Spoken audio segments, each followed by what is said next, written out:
too bloody hard.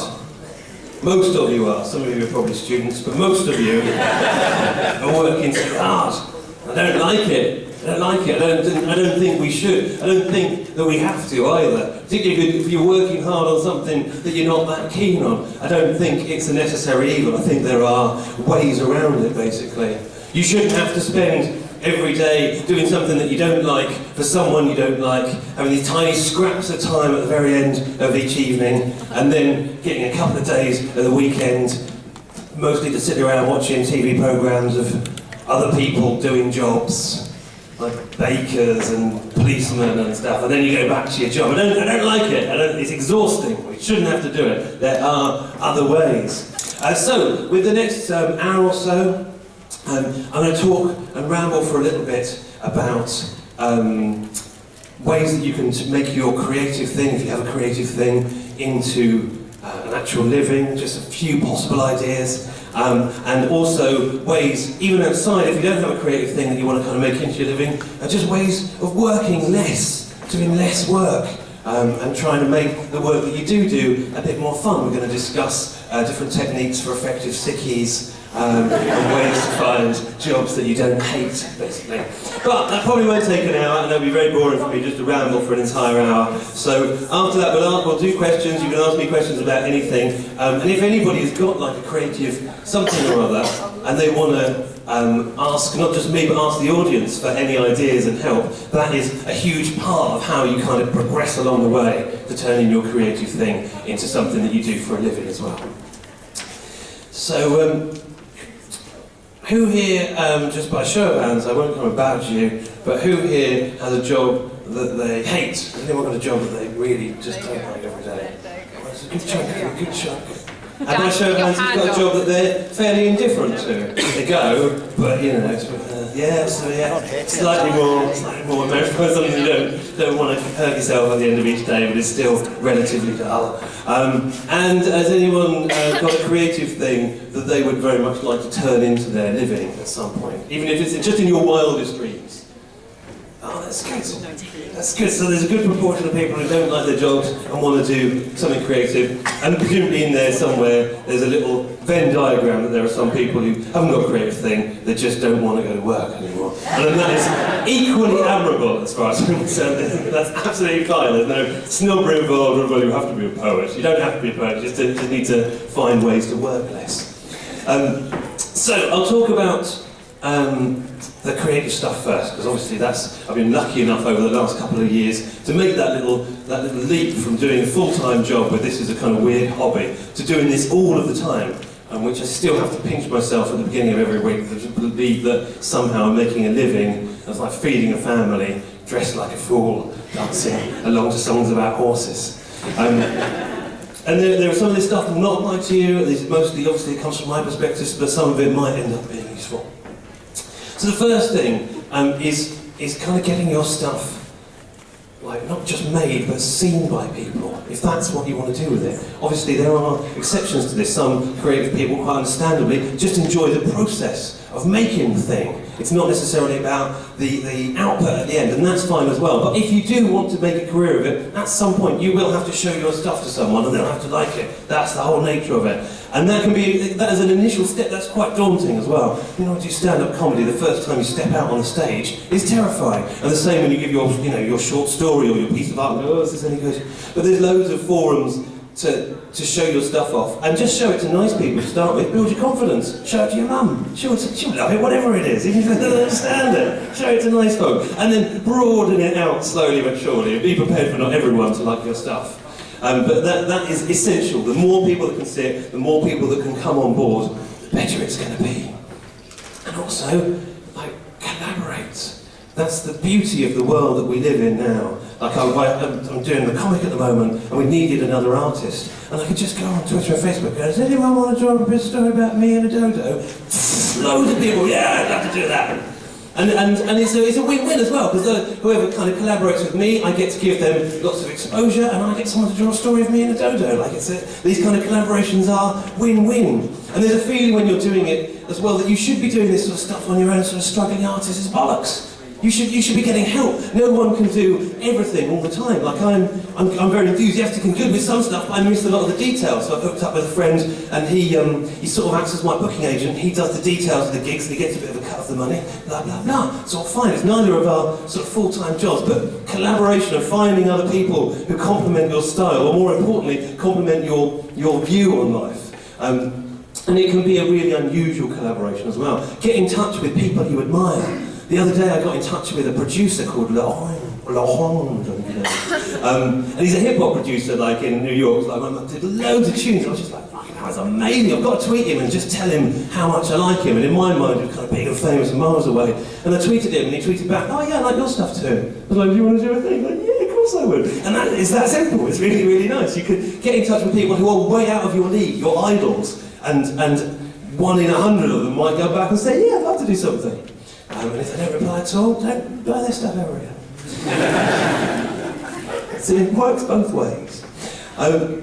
So, on top of that, there's slightly more boring, arduous stuff that is absolutely necessary.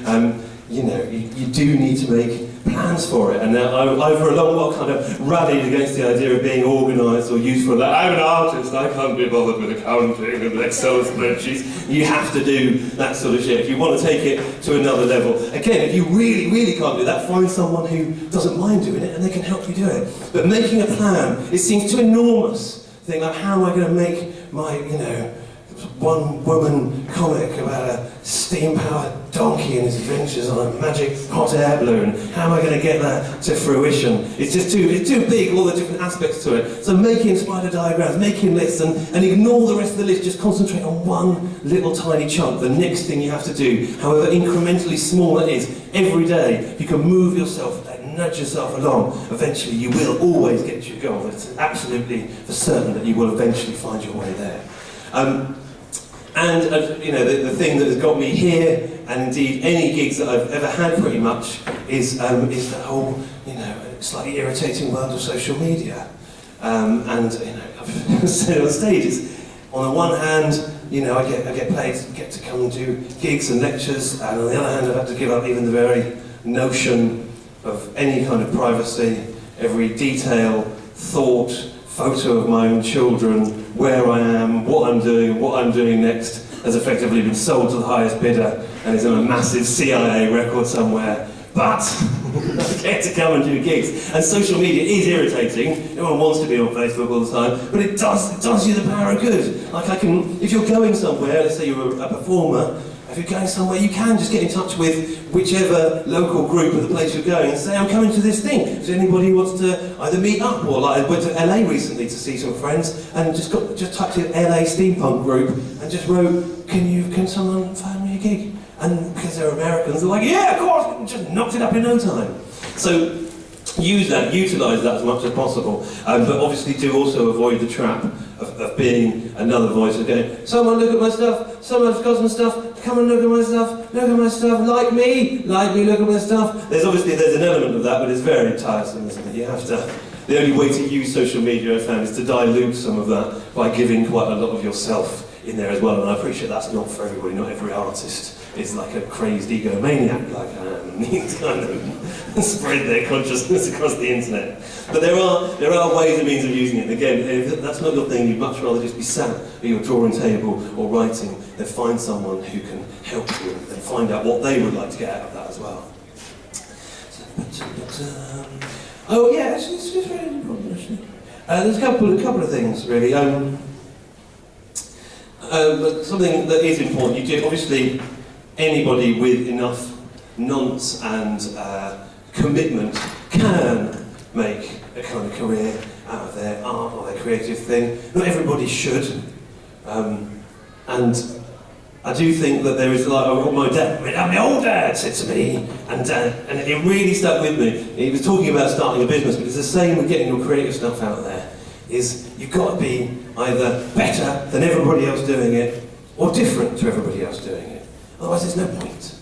There's no point with just another person doing a thing. And I do think it's worth bearing that in mind. In whatever it is you do, find a little niche for yourself. If there's 50 comics already about magic steampunk donkeys in hot air balloons, but maybe the world doesn't need another one. Unless you make him a vampire steampunk donkey. Oh, okay, now we're cooking. Take the thing you like, but give it your own twist. I was rapping for years, just as a bloke rapping, and weirdly, there wasn't a lot of call for another middle-aged, middle-class white bloke doing battle hip-hop. It wasn't required. There was a surplus of those kind of rappers, particularly in Brighton. It was only when I found my little niche in the world of kind of taking all the parts of me that I was kind of almost a bit ashamed of, a sort of middle-class, sort of ineffectual, incompetent parts, and bringing those to the forefront and making that my act. And that's when it sort of started to take off. So, worth looking at yourself like that. But you do have to have also a certain amount of like unshakable inner confidence. And if you don't have that, as most of us don't, most of us are terrified about everything most of the time, there does need to be times where you have to just pretend. I'm sure some of you have seen that lovely Neil Gaiman speech, the Make Good Art speech. And if you haven't and you do make anything creative, I highly, highly recommend looking it up. It's beautiful, made me cry. And he's talking about the creative process and the importance of making good art. But one of the bits that really stuck with me is when Neil Gaiman first started writing, and he was doing Story for 2000 AD, he got the job by just walking in there and lying, and just talking about how brilliant he was and all this stuff that he'd hadn't done any of it. And the same with, there's a couple of comedians I know that have done really successful Edinburgh shows, and it's because they made up quotes from like broadsheets and just put them on their poster. No one knew who they were. And the first time that I sort of made the jump from even just rapping to myself and like my cat, trying to rap in front of a close friends and mumbling to myself, the first time I made a little jump up was when someone said, you say, oh, I love hip-hop, yeah, you a rapper? And the first time I sort of gingerly said, yeah, I'm quite good, yeah, good, I'm a good rapper. I didn't feel like I was, and I wasn't, I was fucking awful. But just saying that, and he went, oh really, you're really good as well. There are times where it is worth selling yourself. Take a leaf out of the Americans' books. You know, they shout about everything, whether they're good at it or not. And it's not always great, but I've learned a lot from hanging out in America in terms of that sort of, yeah, we can do it, absolutely, we'll do it right now. When I decided to go full-time, I told all of my friends, first time I decided I was at a convention in America, I was like, I was sharing breakfast with a chap. I said, I'm thinking of doing this professor thing full time. Probably won't work, but I might give it a go. I was like, yeah, man, live your dreams. Yeah, you can do it. Don't worry, man. I'll get in touch with you. We can do this together. Yeah, like super. And I came back feeling kind of quite powered up, and I sort of said to my friends, I said, I'm thinking of maybe doing the professor full time. And without exception, they all went. Don't know about that, Paul. You're not getting any younger, are you? What are you going to fall back on? That's the question that British people always ask. So that's lovely. It's lovely that you want to do that. But what are you going to do when it fails? And I've stopped myself saying, well, I used to teach, so I can want to go back to teaching. There is no plan B. I'm stuck with this. I'm never going to be an astronaut. This is it. This is all I've got now. And there's something that's quite good from that kind of pressure. It's good to have a bit of creative pressure. Like I've got young kids. If I don't do a decent job of being a professor and I don't make new music, we're eating condiments for the rest of the week. Like it's vital that I do these things. And I've found that pressure can be really useful as well. Obviously, it normally comes from financial pressure, but it is, used as kind of downfalls as well. So that's the creative stuff. And that is in no way is that like a blueprint to like walking out of your job tomorrow and just be like, I'm just going to make it.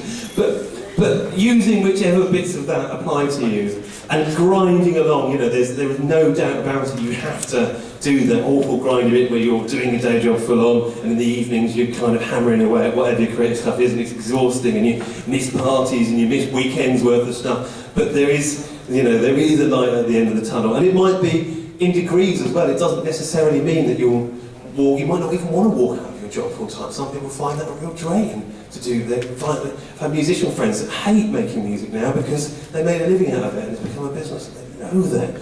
So it might be that you've got a different aim. It might be that you just want to work part-time and do your creative stuff more of the time. So you have got a little bit of a kind of trampoline. A trampoline? Yes, a trampoline. So just talk a little bit about work itself. You have to do some have found sort of cost is at some point someone tells you, be your landlord or the police, you need to do work, you can't just spend the day drinking cider in a park.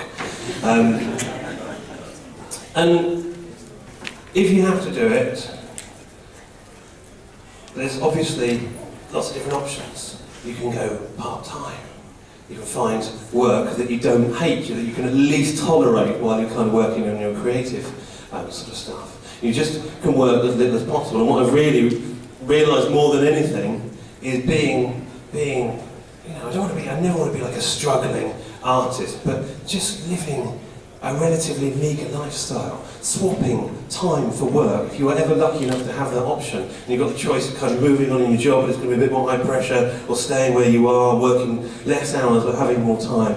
So we're not getting any more time. Like, time is the most precious possible thing, and it costs nothing at all to do nothing. You can just sit on your ass, and it's costing you nothing at all. Even little things like technology. Always have, if you have like technology from about 10 years ago, at all times, or even 5 years ago, it's loads cheaper. There's all kinds of ways that you can kind of cut down on things, which allows you to have more time to make your creative stuff as well, because you've got no money, so you might as well be doing the thing you're supposed to be doing. But I can't stress that enough, and I think there's often the definition of success becomes quite narrow as well. I get a lot of people saying to me, "Oh, so I bet you'd love to be on Jonathan Ross one day, wouldn't you, be an interviewer? I bet you'd love a song in the charts or something." And no, I've learned to my cost, having very briefly flirted with that on an ill-advised game show appearance. Less said about that, the better.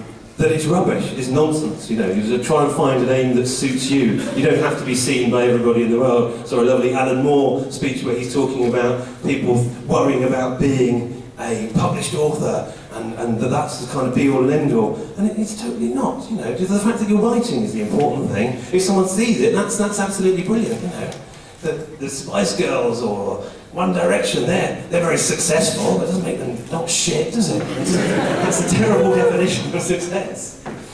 And you can't, as a final thing to kind of jump back to that, you can't, I don't think it's good to rely on waiting for something to happen as well. There is no, particularly these days, no one is going to kind of come and say, there's your recording contract after all this time, here's your publishing deal. Some people get very lucky with that, but most people who get those things are people who've already established themselves, doing their stuff, and they've got their Facebook page, and they've put stuff out, and they've got a little sort of proven track record, and they've made little videos that they can show off to whoever those bigger people are who might be able to help them. Or, like me, just never bother trying to get any of that stuff, and just kind of keep chugging along in your own little corner. There's nothing wrong with that. So, you're either aiming to do your creative thing full-time, or your creative thing part-time, or at least find a job that you don't hate, so you can maybe do less and live a more modest living. But of course there are times, and I've had, had a decade in fucking call centres,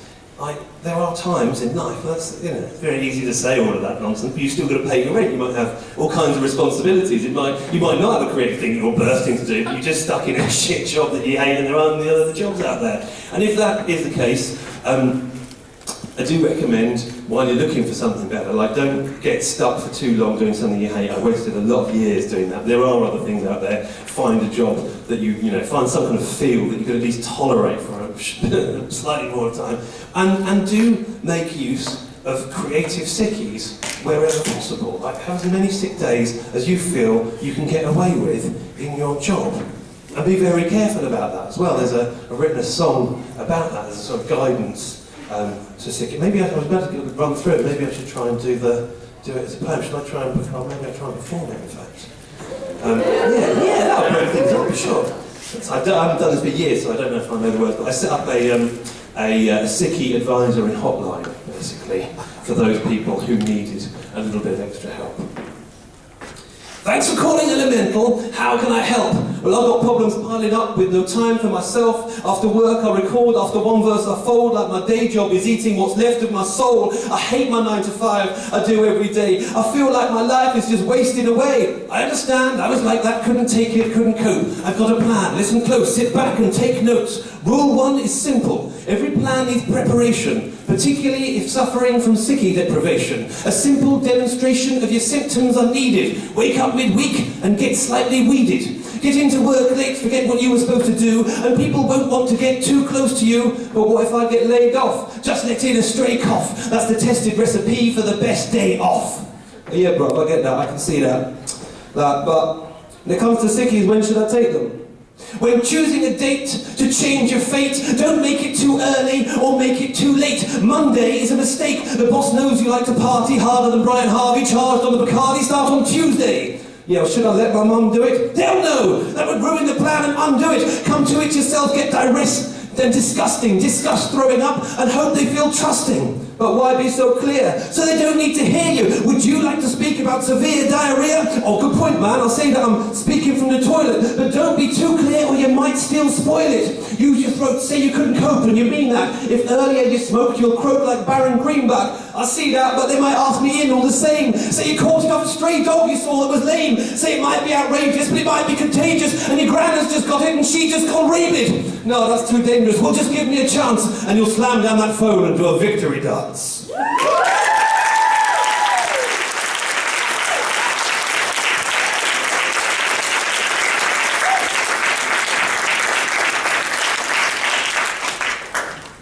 Oh, lovely. That was nice. I can't believe I remember that. So I do recommend it. That's something I coasted through a lot of years. And, you know, eventually you'll take it too far and get fired. But you fucking hated the job anyway. It's no great losses. It's fine. So, in conclusion, work less, do more creative stuff, whether it's for you or for the rest of the world who wants to try and make a career out of it. Let nothing stand in your way. Live as cheaply as possible. Take as many sickies as possible. Do less sport. Fucking relax. Don't worry about it. It's fine. Chill out. Have a cup of tea. And that is basically it in conclusion. So, with that in mind, are there any questions, either directly with me, or if you want to kind of have it, or if you want to pick holes in what I've just said, so that's just nonsense, then feel free as well. Yes, go on. Yeah, if you could have any of the job, then say for example, like just say fucking dealing with physical Spanish, like. What am I going to fall back on? Yeah, any required visa, like I don't just build no space station. I guess if I could have done anything, I was really lucky enough to spend some time with people who work in the animation industry, and it's hard graft, man. As you can imagine, it's just endless, repetitious drawing. But it was still a very beautiful little world, so cartoonists could be up there. But genuinely, you know, it can contradict what I was saying earlier. If it does all collapse tomorrow, I used to teach special needs, and it was the most, like, it was hard, but it's like the most inspiring, beautiful world to be introduced to on a regular basis. It kind of keeps you vibrant and on your toes, and I would go back to that world in a second without feeling too bad about it. So probably those. What about you? What would your best thing be? I'm hoping to make it as a storyboard artist, or just like at the moment I'm doing graphic design for a wedding and stuff like that. I'm just big concept artist or storyboard artist. Oh, wicked! That's lovely. Listen, yeah, and there are lots of. See, that's a good kind of. It's a good job to aim for in a lot of ways, because there's a lot of cartoonists and a lot of animation people, but I don't bump into loads of storyboard artists. Like finding like a skill that's quite specialised. That actually didn't mean you get loads of work. That's great. Please. How did you get through finding all this lessons? Well, I was lucky because, it being special needs, and it was quite full-on special needs, and in quite a school where all the special needs kids who weren't allowed in the other special needs schools were thrown into, basically. And I would have the sixth form, and they basically just said, try and make sure they don't kill each other. We'll see you in summer, have a great time! So I could make up lessons whatever I wanted. And obviously I wanted to give them the very best start in life, but I was able to, go, right, well, you're all teenagers, let's learn how to throw a good party, let's go do that, and then go to the cinema. So, I was very lucky in that respect. But I did get punched in the face a lot, so, balance.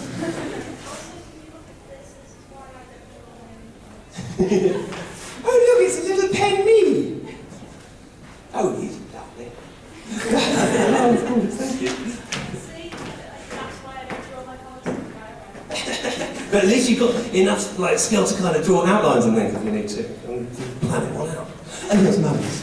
Is there ever ever a point where the stuff that you really enjoy doing has become work, where it's become like not really enjoying this anymore? And how do you push past that? Yeah, so there's inevitably going to come points. There've been days where I'm just sitting on an Excel spreadsheet entering a receipt for a pasty I had at a service station in Kent at 2 in the morning on a Tuesday. But then you always just kind of have to remember that if you were in a job that you didn't like, and a regular job, that's your whole day, is moments like that. And so if you have to have a few days or a few late nights, like yesterday I had the day off and I really just wanted to sit around and watch Futurama and eat bananas and just relax. But I knew that really I needed to be, and there is that side of it. You always feel like you should be working, I think, and that's kind of a blessing in it. But big picture, just power through. Yes, sir. I was just wondering if you seen the article in the Guardian about chap. Any opinions? Oh yeah, so we'll be talking about that tonight. Fighting Trousers has new lyrics now. Yeah, no, obviously I was incensed by it was awful. For anybody who didn't see, there was Michael Gove. I know, I don't even need to say it, do I? I don't even need to say it. Picture his awful, he's like an enthusiastic eel, isn't he? Picture his awful, weaselly, eely face for a second and imagine what it must be like to be liked by a man like that. And because of that, it spiraled that there was an article in the Guardian, and it was awful. It was just like, oh, chap pop, posh music made by posh people for other posh people. Michael Gove loves it. And I'm like, for fuck's sake. So I've gone to great lengths, basically. I've been in touch. I had a long argument with his wife on Twitter. It lasted a whole afternoon. Making me very. And his great argument with the Tory as well, because she was so. There's a sort of benign, but I don't understand why you wouldn't like us sort of thing you often get when you argue with Tory. They just sort of don't know why you're so angry. And all of your friends have had their benefits cut and your disabled mates are sort of struggling and your schools are all fucked and all your teacher friends are ruined. And I don't understand what seems to be the problem. She said someone's been getting to you, she said to me. Which inevitably went, I'll tell you who's been getting to me the last few years of Tory rule, madam. That's what's been getting to me. That's all, it's on and on.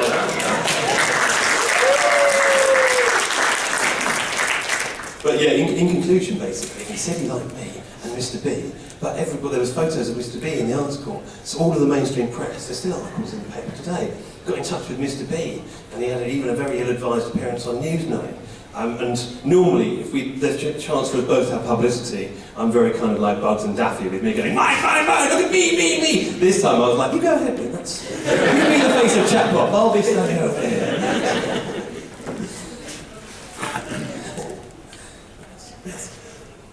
Where did you get your jacket from? I won Yes. I won it drunk in a raffle at Glastonbury.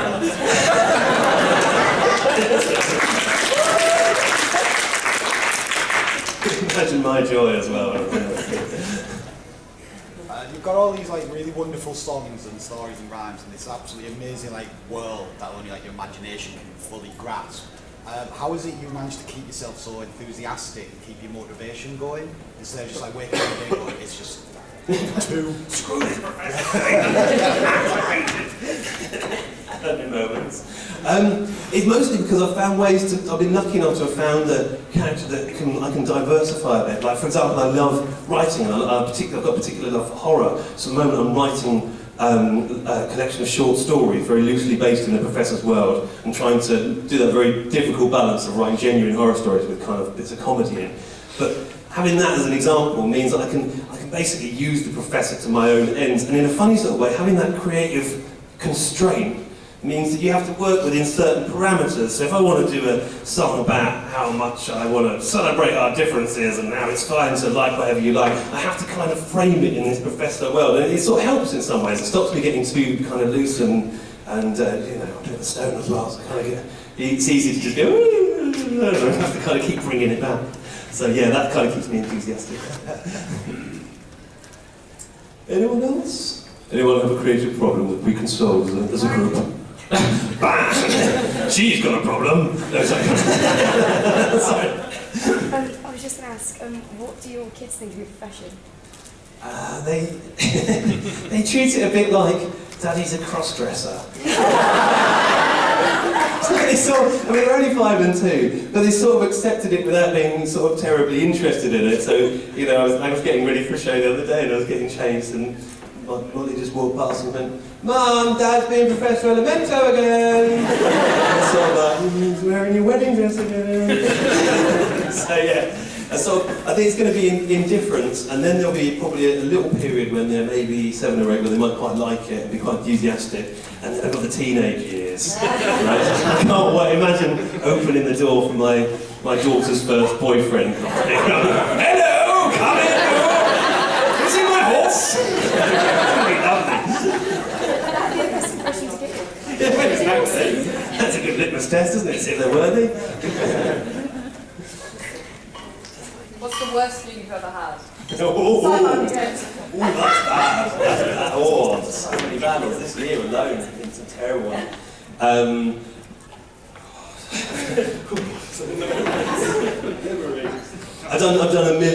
I've done gigs in front of literally 2 people that I brought along. I've done horrible, I did a wedding recently in Sweden, and I found out when I got there were a load of kind of like really high-end bankers, and I was just like, oh, it was horrendous.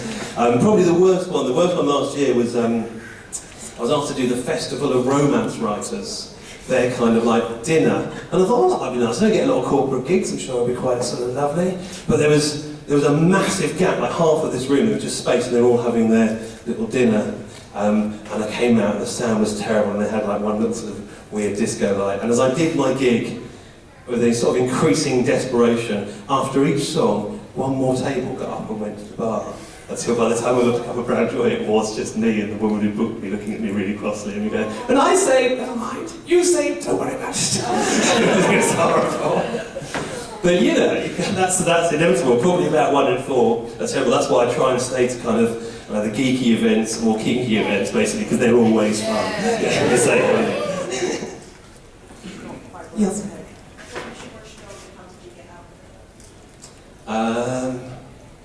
The worst job I ever had was probably, I worked my dad forced me getting a job over the summer in a bank, and his mate was the manager, and I really wanted to get fired desperately. And I was going to get fired, but I wanted to sort of speed up the process. So I kept slipping people more money than I should have. So my deal was always wrong. Well, it's only a bank. I probably would have quite gone such an extreme way now. But yeah, funnily enough, I didn't last a long while, and that was that.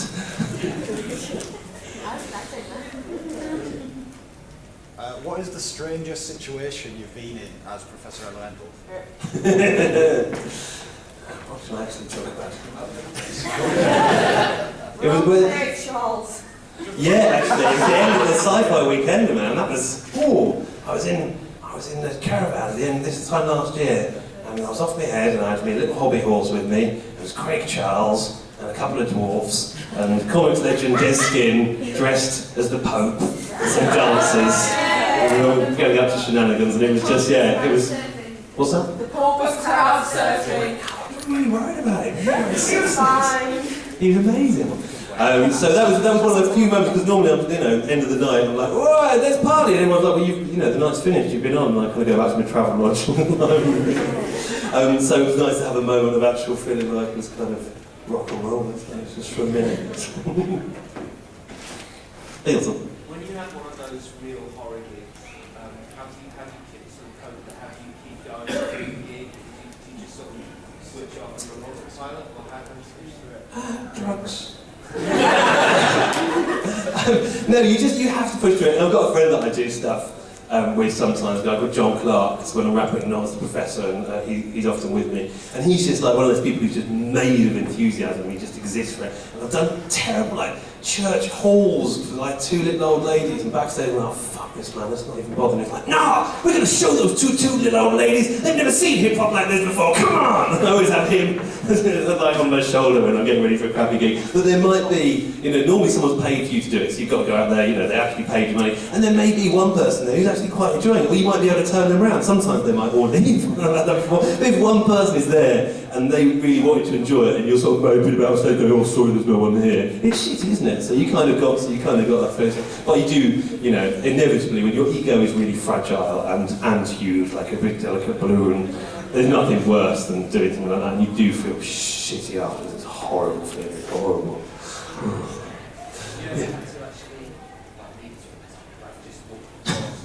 had so much abuse, violence or whatever. I did when I was first starting out. I used to do a lot in London, and and I was trying to do like hard battle rhymes, but in a sort of slightly half-assed, not really doing it properly well, and I nearly got the crap kicked out of me trying that. I did a few of those. So yeah, but I mean, you're fairly safe here, though, and most people have got a good sense of irony that it's quite hard to offend anyone. People quite like-minded. That is it. How did you first develop yourself into your niche, and were there any initial teething problems? It was kind of an accident. I only did it as a one-off gig. Me and my friend was going to do an album of rappers like portraying periods in time, and we had a really lovely sort of night up in a tree, eating mushroom toast, all like woo, and started talking in the sort of professor voice, and then watched a load of stuff about Vivian Stanchel.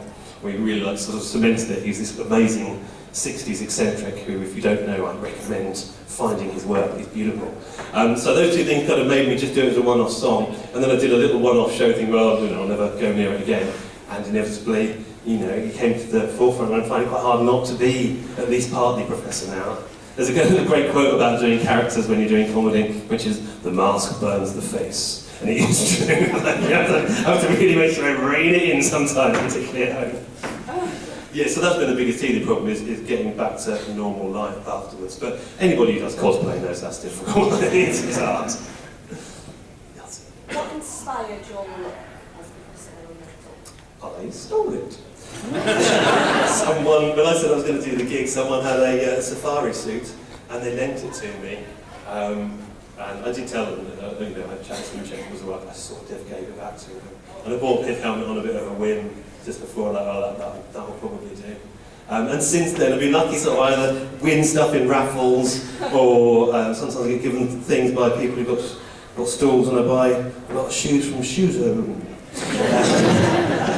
you ever auction off that jacket, it would be money. By the time I'll be ready to auction it off, no one's going to want this jacket. It's already got like blood stains, like weird, strange sort of things going on with it. I think it's probably best that I keep it to this. It's great. It's vintage now. Yeah, it's totally vintage. Totally vintage Keep your eyes stains. vintage. That's what could we use. When did you realise that eureka moment where you used to do this full-time career and then part-time? Oh, it is really, it's terrifying as well. It feels like it's sort of imagining, like that, how could you possibly do it? I spent for the month leading up, I spent a lot of time talking to anybody when I was doing a show, like, do you do this full time? Like, what advice can you give me? How can, what can I do? And one dude said, like, one you don't realise, particularly doing music, it's probably easier with performing, is that a lot of work only comes to you when you're doing it full time. And probably the same with anything, whether it's a kind of freelance thing. So when you're constrained by work, you can't imagine having enough work, because you have to be there and available and open to it and asking and taking every opportunity. And so there is a real balancing. But I was going to be promoted, amazingly, to being like a deputy head, and I was getting loads of gigs and being asked to go to things like DragonCon and stuff. And I was just like, yeah, it's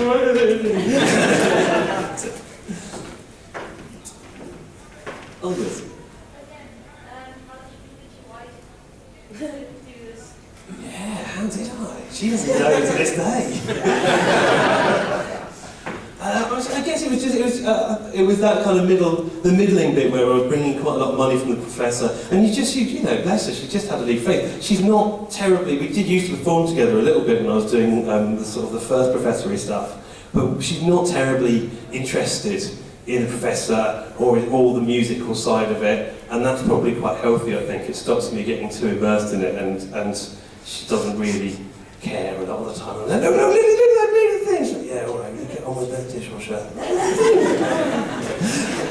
But that's good. But the underlying thing is she had enough faith to kind of like stand with me and hope that our children would kind of be sort of provided for by my shenanigans. I got lucky, really.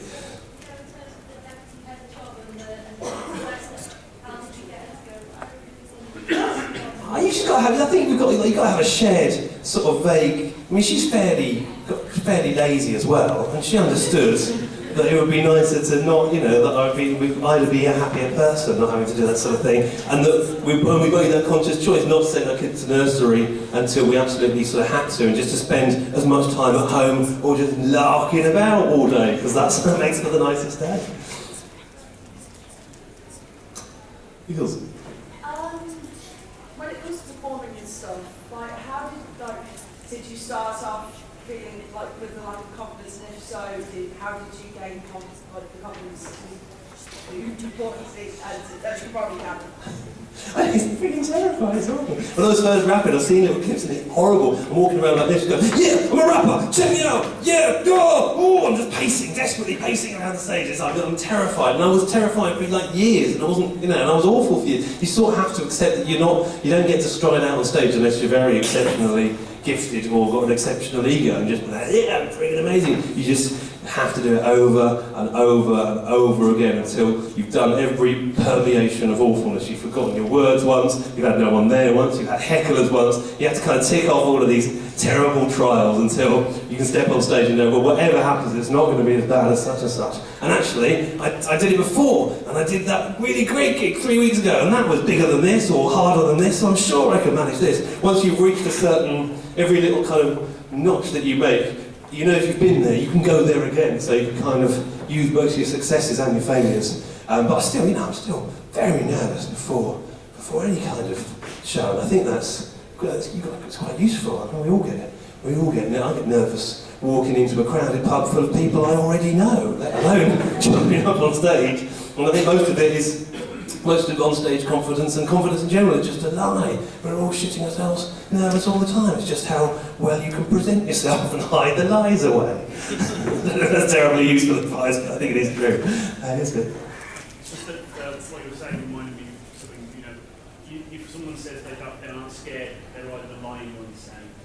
Yeah, absolutely. And the few gigs I have done where I've been like, actually, the Festival of Romance one that I talked about, I was a little bit like, this is going to be easy enough, and it's a disaster. You don't have the necessary kind of adrenaline, I think, if you're not a little bit scared. Yes, you do. How do you deal with haters on the internet, and does it involve you putting your fighting trousers on? Yeah, it's hard. It's hard with the mainstream press because you started getting genuine, like, oh, what's this bollocks, I hate this. And it is really hard. There is only one way to deal with it, internet hate. There's not like loads of different ways you can do this, you do that. There's only one way, and that is don't beat the trolls. It's the only thing in the world. That's absolutely, well, you know, don't engage in the argument on any level. Don't accept it, don't deny it, just steer clear of it. I've had some people say some horrible things, making up horrible things. And it's been really hard because you just want to sort of say something, but you just know that it will draw more attention to it, give them more fires, yeah, so just ignore that shit. Have you had any fans come on to you and flirt with you? I'm just curious, just because John obviously had that one fan that was flirting you didn't know, and I just want to know if you've had that same. Rubies! If not, would you like some? No, that is wonderful. Americans are like, Americans get a little bit frisky and a bit, you know, they're just a bit blunt, aren't they? They'll occasionally say the sort of thing, you know, we wouldn't say to someone we've been with for 100 years. I've been left overwhelmed by a few kind of propositions and stuff, but no, generally no, and I work quite hard to make myself as unappealing as possible both on stage and as a person. That's why I wrote that You Remind Me of a Car song. With me, it's like the worst love song ever written, and I make sure that I fully embarrass myself, so it's an unusual person who won't be after that anyway. It's a patriotic thing, I think a lot of Brits would go after. Yeah. This is all Goodbye, everyone. I don't know what time it is, we're probably nearing the end now anyway, aren't we? What time is it? Should we boss it? Oh, cool, so we did it, yeah, we did it. It's past like nothing, is it? Lovely. Oh, yes, you. So what's next for you? Oh, I'm going to have a little lie down and then show this evening. Sorry, Party! The next thing is going to be, I've got a little EP that I'm putting out on Monday, and then I'm putting out a double thing called The Giddy Limit, which has got loads of nice new songs on and some videos that we recorded in America we're going to put to that. And then it just kind of goes on and on. As time's gone on, I started planning stuff like I've got a novel coming out in the summer and then another thing planned for kind of autumn, so just kind of keep just putting out as much stuff as possible, I suppose. It's a slight prod because you mentioned it in the meet group on Friday. I know there's some Sea Power Draft fans sat behind me somewhere. You mentioned more like that. Yeah, you mentioned you've done something with them. I don't know if you wanted to mention that because just watch her. Literally vibrating to flip. Well, I haven't announced it properly, but later in the year I'm going to be doing the album where the initial idea of going through time, doing different rap songs in different time periods. I'm going to make that album, I'm going to crowdfund it, and I got Steam Power Draft to do a song with me, and we've shot a video, which is really, it was super exciting, and they're very nice. Although they're straight edge, which I found, I've worked with them a few times, and it's just unusual being like, oh, great gig, guys, shall we go and get a... No, you're just going to go, what, you're going to get an early night, you're going home, guys? It's very weird. What's the sort of the big dream you've still got that you haven't? You still want to achieve, you haven't worked out how you're going to achieve it yet? I think it is the Professor animated series. I've been working with a couple of guys out in the States. One who used to work on Ren and Stimpy, and one guy who works for Disney and does a lot of Phineas and Ferb stuff. And we got the model made by Mike Judge, who directed Corpse Bride. And so, like with that as a team, we were going to kind of put this show together, and we were pitching it desperately to all the different studios. And it's been hard. I imagine that they would welcome me with open arms, but it's been really hard. So, some kind of animated cartoon series is definitely. And an action figure. I'm like a big toy geek. I want an action figure, or an in-action figure. Let's get there. Either, yeah, that's fun. Yeah, maybe not squazzling. Having a poo. Lovely. Well, thank you ever so much for coming. This has been really nice. Very much appreciate you having me and saying those things. And if you see me bobbing around, feel free to come and chat. Actually, come if you want anything signed. I've got a few bits of merchandise left. So if you want to buy anything, or just come and see me, take my card. And good luck doing whatever crazy stuff you have planned. Thank you.